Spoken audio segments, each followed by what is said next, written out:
بسم اللہ الرحمن الرحیم۔ السلام علیکم ناظرین، آپ دیکھ رہے ہیں احمد خان وائس۔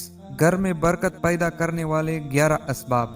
نمبر 1، کسی بھی گھر میں برکت ڈالنے والے اسباب میں سے ایک اہم سبب گھر والوں کا آپس میں پاکیزہ گفتگو، مثبت الفاظ کا تبادلہ نیز اخلاقی و نفسیاتی تعاون کرنا ہے۔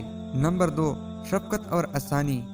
نبی کریم صلی اللہ علیہ وآلہ وسلم کے فرمان میں سے ایک فرمان یہ بھی ہے کہ شفقت اور نرمی کسی بھی چیز کو خوبصورت بنا دیتی ہے۔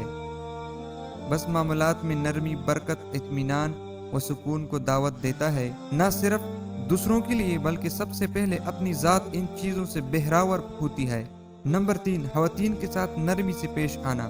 گھر کے خواتین کے ساتھ نرمی سے پیش آنا بھی رزق، برکت اور زندگی میں نیکی کی کاموں کی توفیق ملنے والے سبب میں سے ایک اہم سبب ہے، اس لیے کہ عورت ہر گھر کے نظام کو چلانے کا ایک بنیادی ستون ہے جس پر اس گھر کا نظام کھڑا ہے، لہٰذا اس کے ساتھ نرم رویہ اور اس کے جذبات کی رعایت رکھنا سعادت جملہ خیر حاصل کرنے کا ذریعہ ہے۔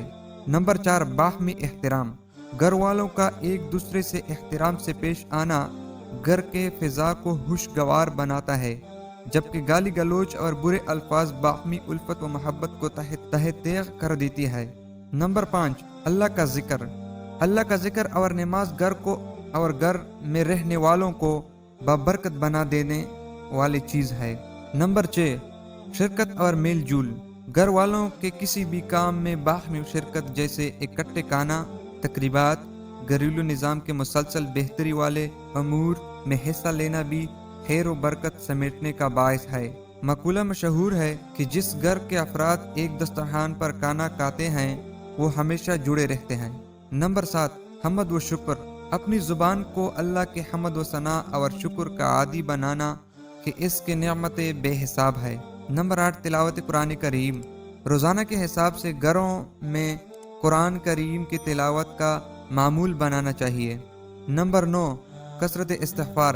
استغفار کی کثرت اور نیز صغیرہ اور کبیرہ گناہوں سے اجتناب رزق کو کھینچ لاتا ہے۔ نمبر 10، والدین کی فرمان برداری و صلہ رحمی۔ یہ 2 ایسی صفات ہے جو اللہ جل شانہ سے براہ راست ملاتی ہے۔